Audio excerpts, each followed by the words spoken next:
There's always an extra special feeling on the morning I wake up on a day when I'm due to reach a track town. The lure of good food puts an urgency in my departure that's otherwise missing. Jeanette and I were both looking forward to Donnelly River, and as she did the sensible thing and stretched prior to starting, I did what I usually did and didn't. We left the camp together at around 8 a.m. and for a couple of kilometres walked together. I enjoyed the company as time passed a lot quicker, and I wondered how the track would be different with a permanent partner. However, after an hour or so, my stronger pace, or her desire for some peace and quiet, meant that we separated and I pulled on ahead.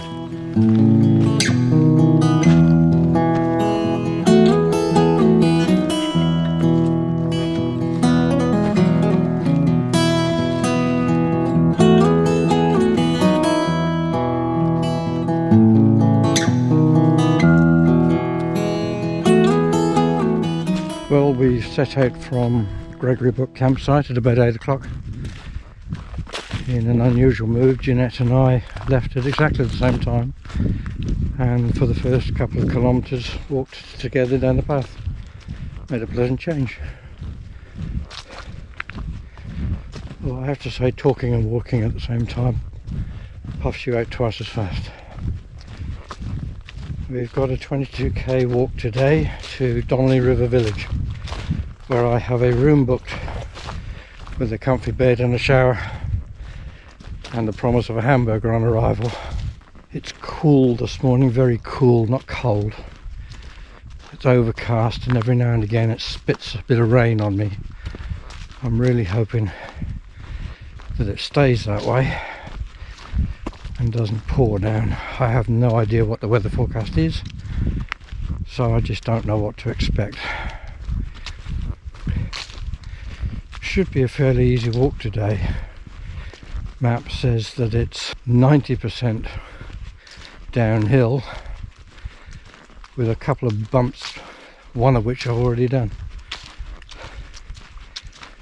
We'll see, hopefully get there around about 2 o'clock because I can't access the room before then, and I want to take as much advantage of it as I possibly can.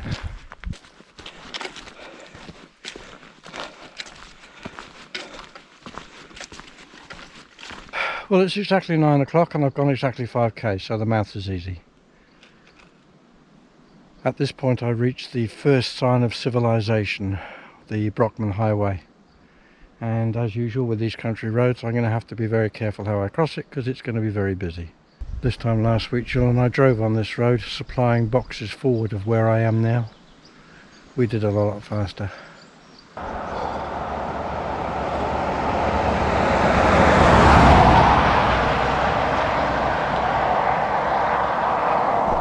It's always nice and friendly when they give you a wave, give you a lift.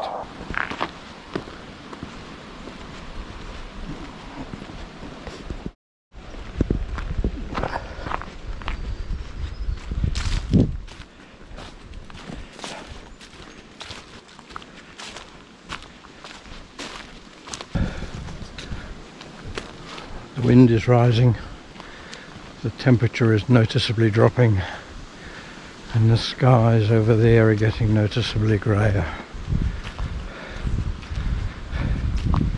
This could be a race to the end between us and the rain.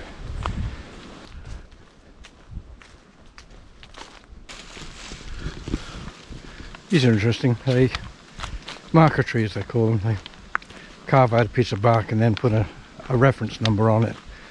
That tree is then marked on a map. You can then precisely locate your position on the map by the position of the tree. They're all over the place, but it's rare that you see one that's as clear as that. That one's obviously newly painted and quite frankly unmissable.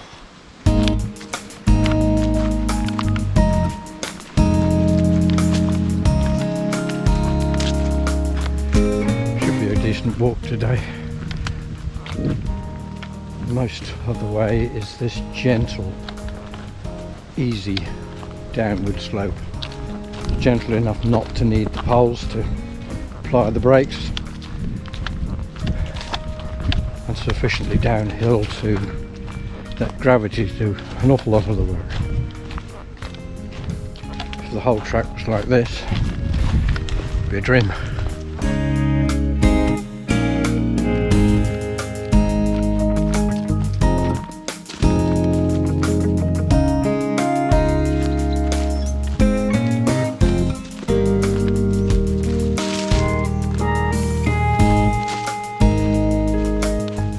I'm about 9 k's in, and just up ahead is the Willow Springs picnic area.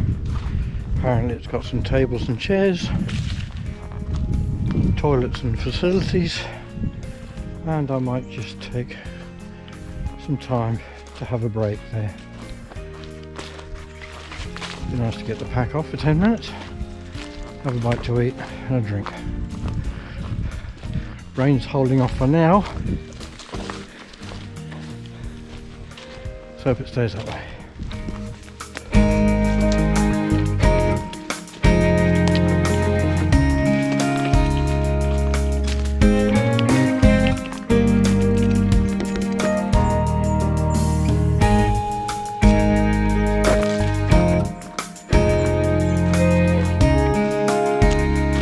We're a little way over halfway for today's walk, and as you just saw, we are leaving the Blackwood River system and now entering the Donnelly River system. Further and further south we go. Rain has held off and it doesn't look like it's going to come back. Still a very watery sky, but at least the grey has gone.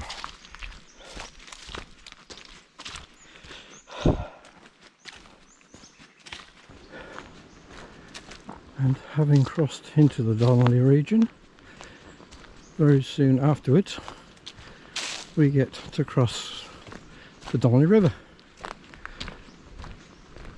It's a bit quiet and serene at these upper reaches, but I do know from experience with a tour I did a couple of years ago that downstream it gets considerably bigger and more dramatic. Having crossed the Donnelly River, we now travel along a road alongside the river for the next couple of k's. It does, however, have a rather unfortunate name. I've not seen one yet, but I am assured that they're about, and I've absolutely no doubt that when we get further south we'll see our first snake. Oh, I'm here. I've reached Donnelly village. It's 1 o'clock. I've made really good time. Perhaps I'm finally getting a little bit track fit. I get to stay in a warm bed with sheets and blankets and some good food, well, hot food. Just ahead we have the finishing post for today, the little shop at Donnelly River Village. It's going to give me a box that I've supplied and hopefully fresh food.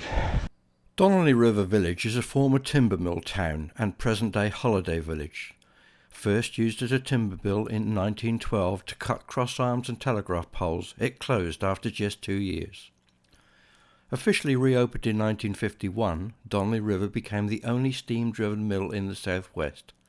The mill and town subsequently provided employment and family homes for a large community for nearly 30 years. Shutting down in 1978, the site is now heritage listed.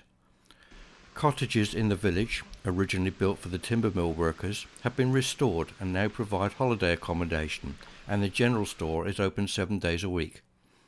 My accommodation was in the old locomotive shed, and while basic, it was warm and comfortable. The village is well known for the plentiful wildlife that roams the streets and willing to be hand-fed and petted.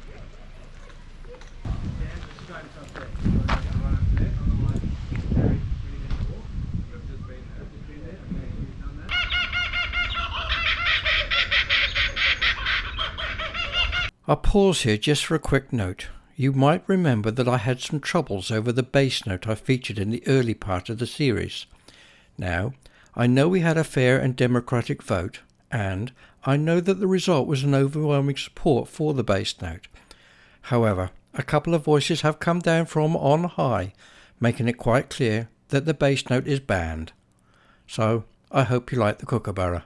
Showered, rested, and full of delicious hamburger, I left the village at around 10 the next morning. I was accompanied for a while, but I must admit I wasn't quite sure as to whether it was a guard of honour or whether I was being escorted from the premises.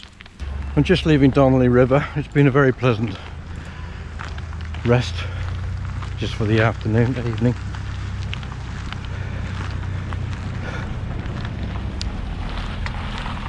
I stayed in a loco shed which gave me a bed, a shower and some cooking facilities.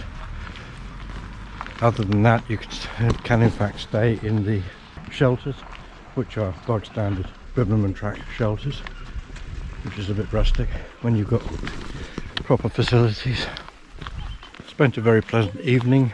The Dockers football match was on last night, up against the Bulldogs in the finals, and in a thrilling game they actually won it, and in a room full of 30 or 40 other people yelling and screaming, the atmosphere was quite good.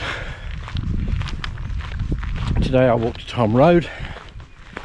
It's a relatively short walk, hence a late start. It's 10 o'clock now. The weather is very overcast, and apart from the football game, I managed to see the news last night which predicted rain. So I have set out with my rain jacket on. Hopefully it won't be needed, but it's just easy to put it on at the start rather than fight for it halfway through.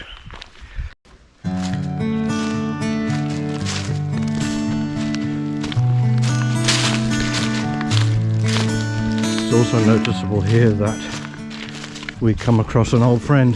You will have remembered several episodes ago we crossed the Bibbulmun bicycle track.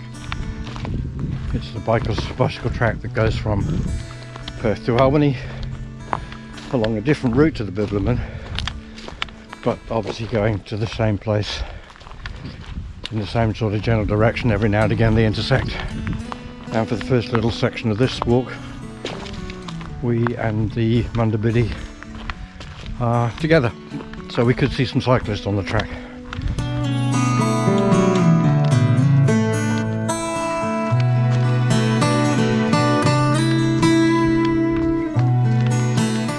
Gone about 3 k's and it's no good. I've had to take the jacket off. It just makes me so hot, it's ridiculous. It's actually quite a cool day. It's a beautiful day for walking. The threat of rain seems to be diminishing. There's blue patches up there now, so I'm not walking around with a raincoat on sweating underneath it for fun.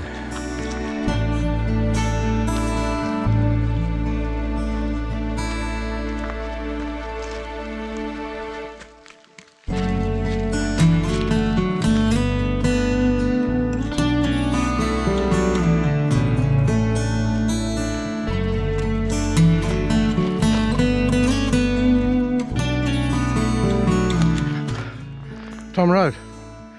Makes you think you're there, but you're not. This is Tom Road Road, not Tom Road Campsite. That's still a couple of k's up the track.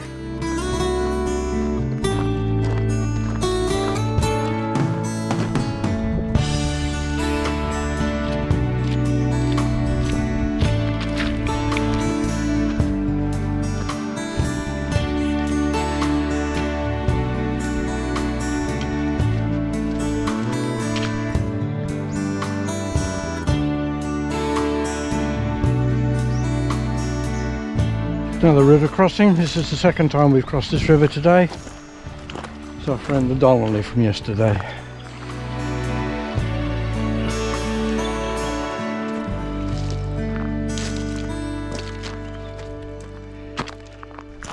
Tom Road shelter just through the trees. Just 16 k's today. I think I said 13 earlier, it wasn't, it was 16.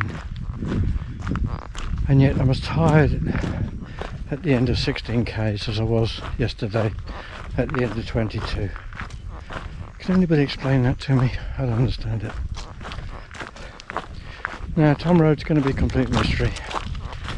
Jeanette, who I spent the last 4 nights with, is not going to be here. She ended her walk at Donnelly River. So I have no idea who we're going to meet, if we're going to meet, or if we're alone. It's reasonably early, it's only about 2 o'clock, so there's plenty of time for people to turn up, either northward or southward. Oh, no, got smoke, somebody's here. Let's see what we got. At least I don't have to light a fire tonight. Hello! How are you doing? Oh, knackered, as always. You're taking video? I am, do you mind? Hang on. That's alright. This is Tom Road Shelter. Got here at 2 o'clock and lovely Kim was here. She's from Germany. She's struggling to light a fire.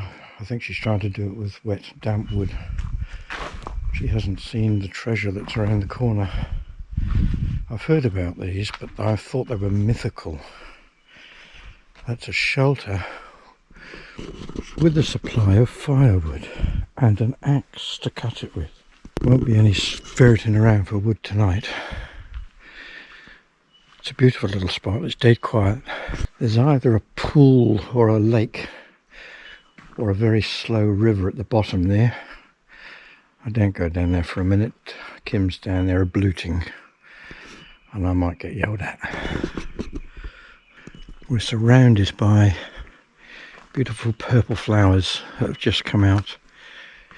I remember this time last year they were all coming out too. Just eating some lunch, one of the little packets of cheese and biscuits and salami that you can buy in the supermarkets. I got that at Donnelly River Village. That'll be the last tasty meal I'll have for the next 5 days. The campsite overlooks a permanent pool in the Donnelly River and is indeed a perfect place for a wash or a swim on a hot day. Kim was walking north, so our meeting was destined to be brief, but later we were joined by Stefan, southbound on a sectional walk from Donnelly River to Pemberton. Join me again next time as I reach Pemberton and enjoy a 3-day break.